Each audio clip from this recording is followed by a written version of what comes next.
Ela começou a sentir uma dor enorme sem explicação. Gravou tudo o que acontecia à noite e depois se arrependeu de assistir. Oi, meu nome é Ariadne e no vídeo de hoje você vai ouvir duas histórias. E essas duas histórias têm mais em comum uma com a outra do que vocês imaginam. Antes de começar, já se inscreva no canal e sem mais enrolação, vamos para as histórias. História 1. A dor que não é sua. A gente confia no próprio corpo, não é? Ele te avisa quando você está com fome, com sono, quando pega um resfriado. É um sistema que funciona. O problema é quando ele começa a dar um alarme que você não entende. E a causa não está em lugar nenhum que você possa ver. Boa noite, Ariadne. Meu nome é Iris. Até o ano passado, a minha vida era bem organizada. Tenho um emprego estável, aqueles de escritório com planilha, ar-condicionado. Moro sozinha em um apartamento que lutei muito para deixar do meu jeito, em um bairro residencial tranquilo. Minha companhia são os meus bichos, o Fagulha, um vira-lata elétrico que eu adotei, e o Mancha, uma gatinha preta que se acha dona do lugar. A rotina era sempre a mesma, sem surpresas, e eu gostava disso. A coisa toda começou de um jeito que eu nem dei importância. Logo depois que decidi reformar o quarto e troquei o piso antigo. Uma dor nas pernas, eu acordava e ao colocar os pés para fora da cama, sentia as duas coxas pesadas, doloridas. Não era uma dor aguda de lesão, era mais como o cansaço de quem andou por horas no dia anterior. Só que eu não tinha andado, a minha rotina era em casa, trabalho de carro e tudo mais. Na hora, a explicação pareceu óbvia. 2 semanas antes, eu tinha feito uma aula experimental de Pilates. Lembro de ter saído de lá pensando que nunca mais voltaria. Na minha cabeça, era isso. Pronto, exagerei no primeiro dia e o corpo está reclamando agora. Mesmo sendo um efeito bem atrasado, foi a única coisa que me ocorreu. Abandonei a ideia de me exercitar. Pensei que em uns 3 ou 4 dias aquilo passaria. Era só um desconforto, uma chateação de começo de dia que sumia depois de um banho quente e um café coado. Mas isso tudo era só o primeiro aviso. Passou uma semana, depois da outra, e a tal dor do Pilates não ia embora. Pelo contrário, parecia que a cada manhã ela acordava um pouco mais presente, mais insistente. Já não era só um peso. Agora era uma queimação surda que subia pelas minhas coxas. Comecei a pensar em outras coisas. Seria o colchão? Eu tinha trocado há uns 6 meses, mas vai saber. Cheguei a virar ao lado, o que foi um sacrifício fazer sozinha, mas não adiantou nada. Tentei dormir com o travesseiro entre os joelhos, de barriga para cima, de lado, nada mudava. Quando já estava há quase 1 mês acordando assim, com o Fagulha me lambendo a mão como se soubesse que algo estava errado. Decidi que não dava mais para fingir que era normal. Marquei um clínico geral. O consultório era daqueles de convênio, branco demais, com cheiro de produto de limpeza. O médico, um senhor de uns 60 anos, me ouviu com atenção, fazendo anotações. Então, Iris, a dor é só pela manhã? Sim, doutor, depois de 1 hora mais ou menos ela alivia e eu passo o dia bem. Você por acaso é sonâmbula? Anda pela casa à noite e alguém já te disse algo assim? Que eu saiba não, moro sozinha, então não teria como saber, mas nunca tive histórico disso. Ele me pediu para deitar na maca, apalpou minhas pernas, pediu para eu dobrar, esticar. A expressão dele era de quem procurava algo que não estava lá. Olha, sua musculatura está ótima, não tem nenhum sinal de inflamação, nenhuma rigidez fora do comum. Vou pedir alguns exames de sangue só por desencargo de consciência, mas meu palpite é que seja uma tensão noturna. Você pode estar contraindo as pernas com muita força enquanto dorme, talvez por estresse. Saí de lá com uma receita de relaxante muscular e um pedido de exames, mas com uma sensação de vazio, de não ter resposta nenhuma. Pior, parecia que o problema era coisa da minha cabeça. Estresse é a palavra que usam para tudo que não sabem explicar. Só que a dor era real, eu sentia todos os dias. E foi a primeira vez que senti um medo diferente. Não era só dor, era o sentimento de que algo estava errado, de um jeito que um médico não conseguiria consertar. O relaxante muscular não fez diferença para mim. Tomei por uma semana, depois 2 e só fiquei sonolenta. Os exames vieram perfeitos. O médico me ligou e disse, com aquela voz de quem encerra um caso, que eu deveria procurar um especialista em sono ou um terapeuta. Estresse de novo.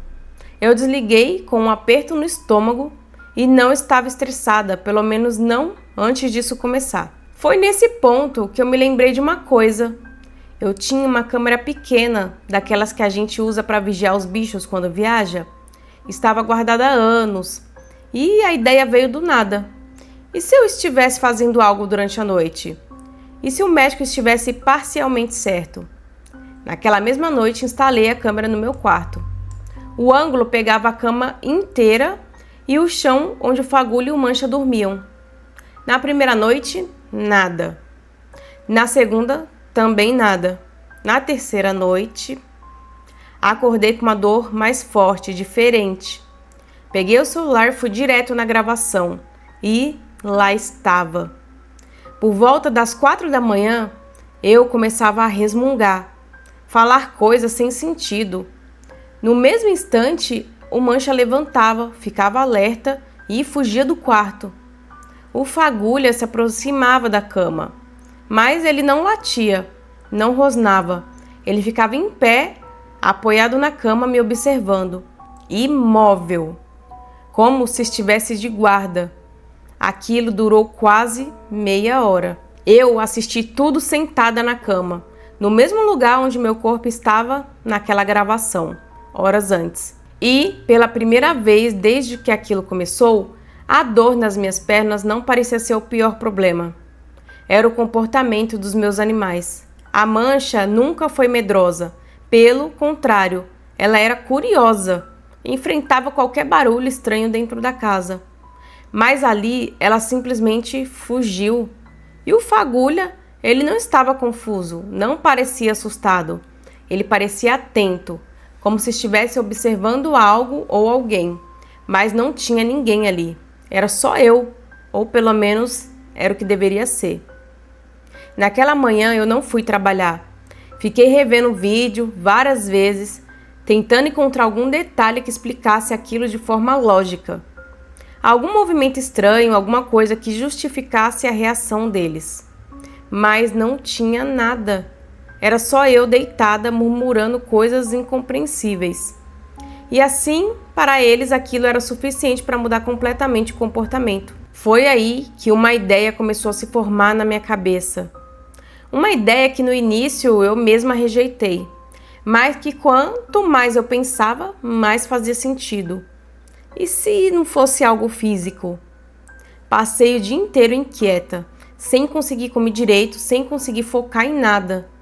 No fim da tarde, mandei uma mensagem para uma colega de trabalho, a Márcia. Eu lembrava vagamente de uma conversa antiga que ela me comentou sobre coisas espirituais, mas nunca levei muito a sério. Ela respondeu rápido e, quando eu contei tudo, ela não riu, não achou exagero. Ela só disse: talvez você devesse conversar com alguém que entende disso, e me passou um endereço. Eu demorei 2 dias para criar coragem de ir. O lugar era simples, uma casa comum, em uma rua tranquila, nada chamava atenção. Quem me atendeu foi uma senhora, já mais velha. Ela me olhou por alguns segundos e antes mesmo de eu terminar de explicar, ela disse: o problema não começou agora, só começou a aparecer agora. Aquilo me deu um arrepio imediato. Eu mostrei o vídeo, ela assistiu em silêncio sem interromper. Quando terminou, respirou fundo. Você não está sozinha enquanto dorme. Meu coração disparou na hora. Como assim? Ela apontou para o vídeo, especificamente para o momento em que o fagulha se aproxima da cama. Ele está reagindo, ele sente. Eu fiquei sem saber o que dizer. Tem alguma criança aqui? Ela perguntou. Não, eu moro sozinha. Ela ficou em silêncio por alguns segundos. Alguma coisa está sendo absorvida por você e ele está tentando proteger. O cachorro, no caso, né? Está tentando proteger. Ela pediu para eu sentar. Pegou alguma coisa que parecia uma pomada, passou na minha testa e pediu para eu fechar os olhos. No começo eu não senti nada, mas poucos segundos depois a dor nas minhas pernas voltou. Só que não era como antes, era muito mais intensa, era desesperadora e de repente eu não estava mais ali. Eu estava no chão, não era o meu quarto, era outro lugar escuro, cheio de poeira. Eu tentava me mexer, mas não conseguia. As minhas pernas estavam presas. Presas sobre algo pesado, muito pesado. Eu não conseguia ver exatamente o que era, mas sentia o peso esmagando meus ossos e a dor era insuportável. Eu gritava, mas ninguém respondia. Ou talvez respondessem. Eu ouvia voz ao redor, homens gritando, barulhos de algo quebrando, um caos completo, mas ninguém chegava até mim. Ninguém tirava aquilo de cima das minhas pernas. Eu estava presa e a única coisa que existia naquele momento era a dor. Quando eu abri os olhos, eu estava de volta, sentada na cadeira, ofegante, chorando, e as minhas pernas tremiam. A senhora estava na minha frente, me observando com calma. Isso não é seu. Foi a primeira coisa que ela disse. O quê? Essa dor, essa memória. Eu não entendi. Memória? Ela assentiu devagar com a cabeça. Esse lugar onde você mora já existia antes de ser o seu prédio. Eu fiquei em silêncio. Houve um acidente ali. Um homem ficou preso por horas. Ele não morreu na hora. Meu corpo inteiro gelou e a dor dele ficou. Eu não sabia o que dizer, nada daquilo fazia sentido, mas ao mesmo tempo explicava tudo. E por que eu? Foi a única coisa que eu consegui perguntar. Ela deu de ombros levemente. Algumas pessoas são mais sensíveis, captam coisas que outras não captam. E isso vai parar em algum momento? Ela ficou em silêncio por um instante. Depois se levantou, pegou uma pequena pulseira e 2 saquinhos com algo dentro. Isso vai ajudar a bloquear. E me entregou. Mas você precisa descansar. Seu corpo já passou tempo demais sustentando algo que não é seu. Naquela noite eu dormi, sem dor, sem sonhos, sem acordar no meio da madrugada. Foi a primeira vez em semanas que eu simplesmente apaguei. No dia seguinte, acordei e coloquei os pés no chão. Nada, nenhuma dor, nenhum peso, nada. Era como se nunca tivesse existido. Eu voltei lá nela mais algumas vezes, segui todas as orientações que ela me passava. E aos poucos tudo voltou ao normal. E no fim das contas deve ter sido realmente a história desse homem que esteve lá, faleceu e essa dor dele vinha e eu sentia e era transferida para mim. Mas tem uma coisa que nunca voltou a ser como antes. A forma como eu vejo o lugar onde eu moro. Ou qualquer lugar. Porque hoje eu sei que nem tudo que a gente sente é nosso. E que alguns lugares não esquecem o que aconteceu neles. O que vocês acharam dessa história? Já passaram ou conheceram alguém que passou por algo parecido? Eu conheço uma pessoa que ela tem uma mediunidade muito sensível e realmente o ambiente em que ela entra, ela acaba absorvendo ali mal-estar, dor de cabeça, enfim, situações que o ambiente ela suga isso para ela. Provavelmente a situação dela aqui é parecida com isso, né? Uma esponja. A questão é que ela sente a dor e a dor física ali, coitada. Sofrimento, hein? Próxima história. A coisa do posto. Existem lugares que parecem não pertencer ao mundo normal. Lugares de passagem onde ninguém fica, só atravessa. Postos de gasolina na beira da estrada são assim. principalmente de madrugada. Oi, meu nome é Júlia e durante quase um ano eu trabalhei no turno da madrugada em uma loja de conveniência, em um posto na beira de uma rodovia. Era aquele tipo de estrada longa, com trechos onde você dirige por vários minutos sem ver absolutamente nada. Nem casa, nem luz, só escuridão. O posto era um dos poucos postos iluminados daquela região. E no começo eu até gostava disso, era tranquilo. Pouco movimento, silêncio, tempo para mexer no celular, organizar prateleiras, essas coisas. O único contato que eu tinha era com o Gil, o frentista que ficava do lado de fora. A gente se comunicava por um rádio interno. Fora isso, era só eu e a madrugada. Aquela noite tudo parecia normal. Devia ser por volta de 2 da manhã. O movimento já tinha praticamente zerado e eu estava encostada no balcão olhando distraída pela porta de vidro da loja. Foi quando eu vi alguém correndo pela estrada, de longe. Primeiro achei que fosse só mais um pedestre, alguém que teve problema com o carro, alguma coisa assim. Mas tinha algo errado. Mesmo à distância, dava para perceber. O jeito que a pessoa se movia não era natural.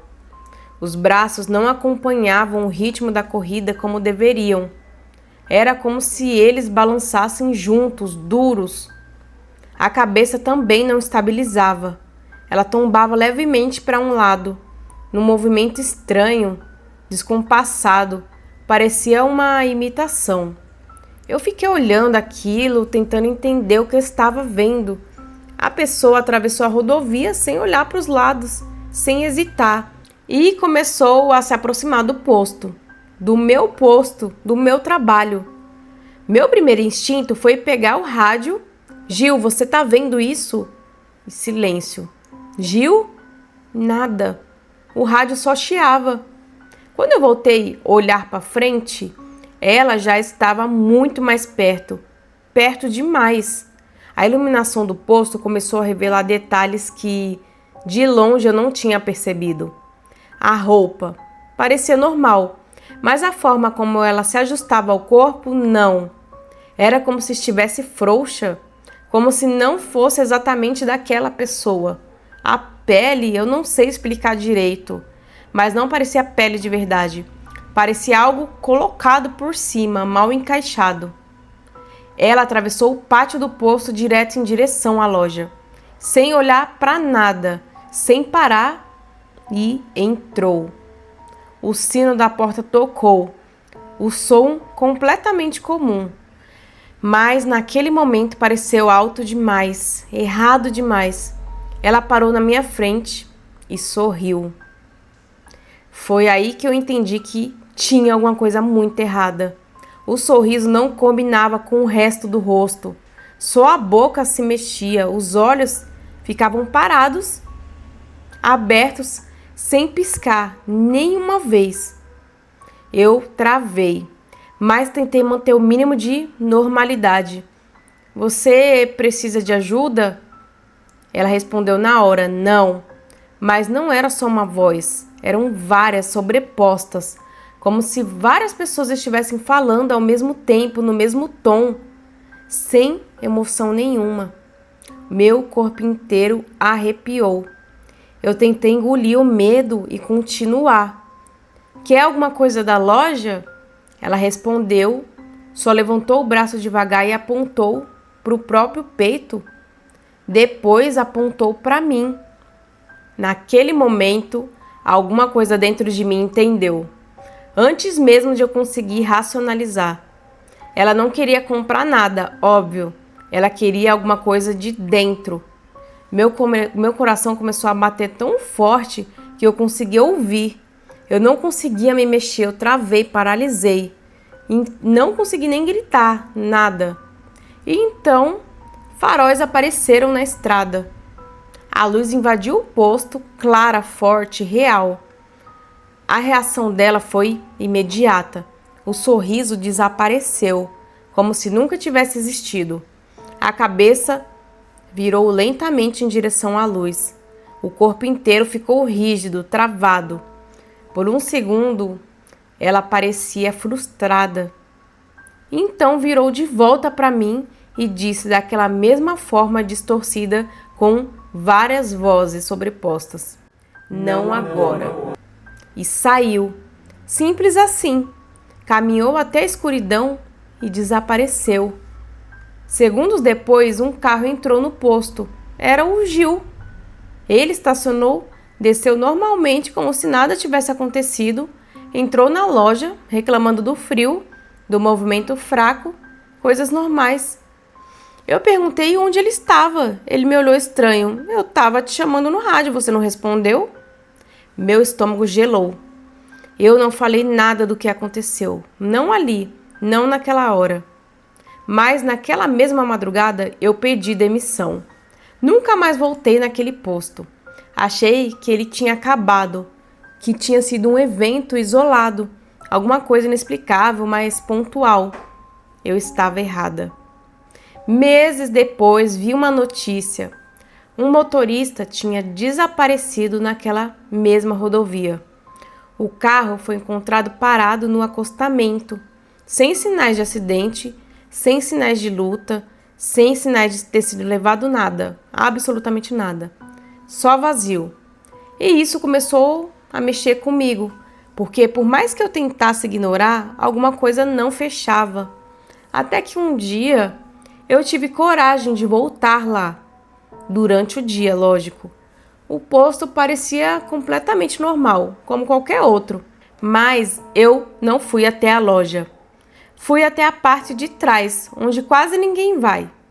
E lá tinha algo que eu não lembrava de ter visto antes. Uma área isolada, com cerca simples e uma placa antiga, quase apagada. Eu me aproximei e consegui ler. Área interditada. Mas o que estava atrás da cerca não era construção, era terra. Terra remexida, afundada em alguns pontos, como se algo tivesse sido enterrado ali mais de uma vez.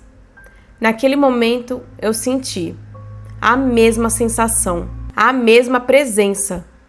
Não era visão, não era som, era percepção. Como se alguma coisa estivesse ali observando, esperando. Eu fui embora na mesma hora. Nunca mais voltei. Mas tem coisa que nunca foi embora. Às vezes, quando eu estou em lugares muito iluminados, muito silenciosos, principalmente de madrugada, eu sinto como se algo estivesse tentando de novo se aproximar.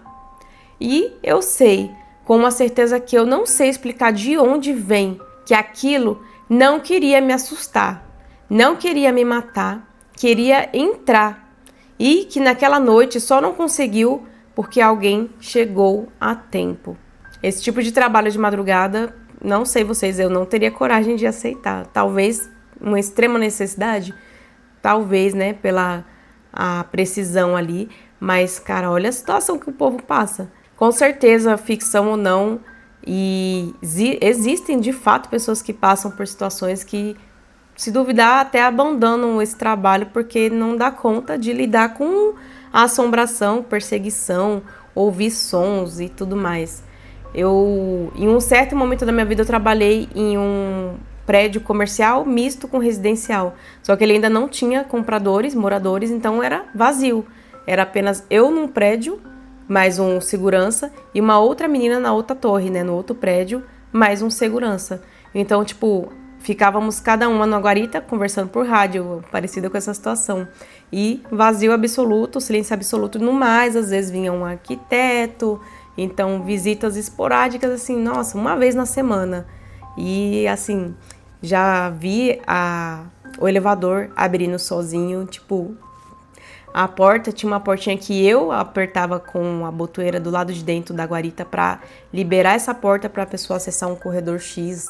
E realmente já aconteceu de abrir sozinha, destravar sozinho. Pode ser um problema elétrico? Pode, uma pane. Mas quem quer pagar para ver, né?